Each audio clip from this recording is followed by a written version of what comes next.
Guys, what's going on?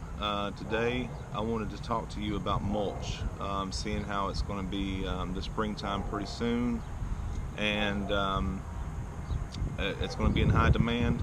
You know, everybody's going to be wanting their mulch installed, new mulch installed. So I wanted to kind of go over like 5 topics about mulch. Excuse me, today. Um, you know, the main time of the year is spring and fall when they want to remulch.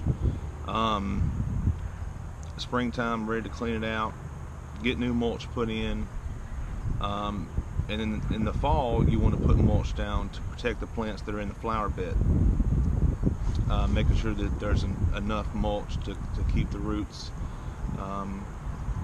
so where they're not exposed, making sure that it keeps enough moisture in it too. You know, it's the whole reason for mulch.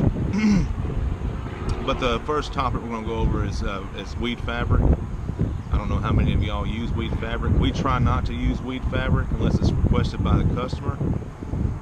It doesn't break down naturally into the soil. It's not the whole reason for mulch is to be a weed barrier. So having mulch in the first place, as long as you have the right depth, 2 to 3 inches of mulch installed, you can't block out every piece of grass or any weeds. You know, you can't block them all out, but you help maintain it with the right portion of mulch that you put down in your flower bed. So 2 to 3 inches is what you want. You don't want to have too little mulch, because it's not going to do anything. It's not going to help keep the weeds out, and you don't want too much mulch to where you're keeping too much moisture in there to where it starts to mildew and mold, and it's not good for the plants. You want it 2 to 3 inches, and it's supposed to help break down into the soil naturally without a weed fabric. Like I said, we try not to use weed fabric. Most of the time they don't do their job anyway. One little hole in them, a slice, whatever, it's not going to keep the weeds out. It's just not going to work. It's a waste of time, to be honest with you. So no, we don't try to use it. Mulch is supposed to break down into the soil naturally. I just don't know if you yourself use them for your company, but we don't try to use it. Number 2 is making sure that you have a gradual slope away from the house before you put the mulch down. Check your dirt. Make sure that that the slope is going to be coming away from the house, because if you have it even or level or a little bit sloped back, you're going to have water sitting up against the house and against the foundation, and it's going to cause problems. Make sure you have a gradual slope in the dirt. It doesn't have to be huge, and make sure that when you put the mulch down that you have a gradual slope coming off of the flower bed, off the house, going out toward the yard. It's important, especially if the customer has siding or wood siding and it's sitting up against the house, it's going to rot. Make sure that slope is going away from the house. Number 3 was too little or too much mulch. We already went over that. Number 4 is the barrier around the flower bed itself. I don't know if you use a bed redefiner, a natural edge, or a border, whatever your customer wants. Make sure that depth is at the right position.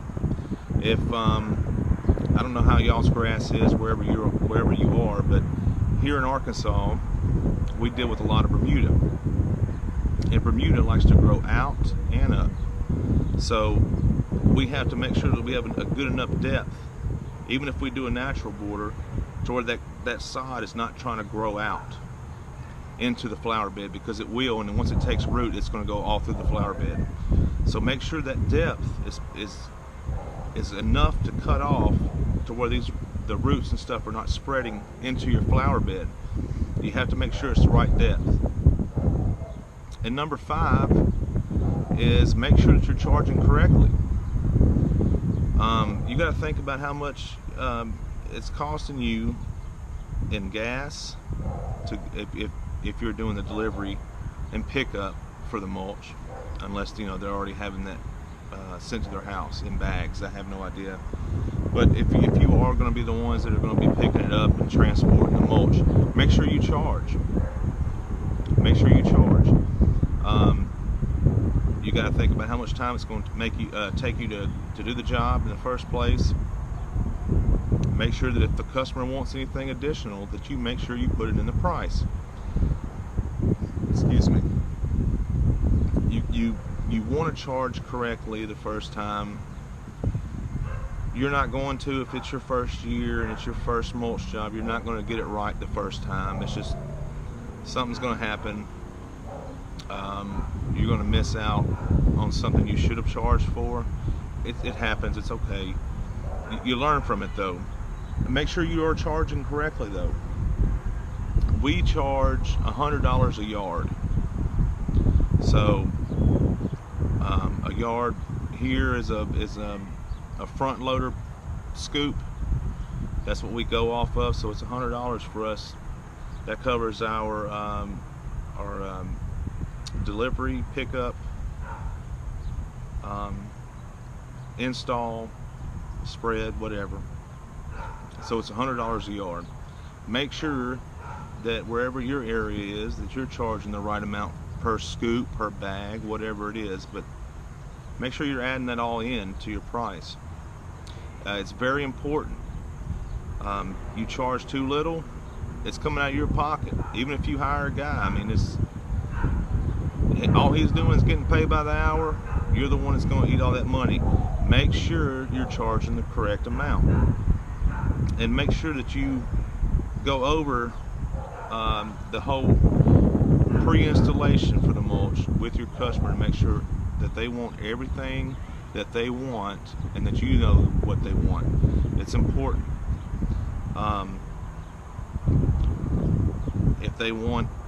If they come back out after you're halfway through the job of putting the mulch down and they say, can you also trim these 2 bushes for me? Make sure you charge them for it. Don't just say, oh yeah, it's okay. They want something additional, you charge them. But that's basically all I wanted to say about mulch. It's not hard. Anybody can put mulch down. It's just making sure that you do it the right way. Making sure the main thing is to make sure that you're charging correctly. The second and most important thing is making sure that you're not having sitting water.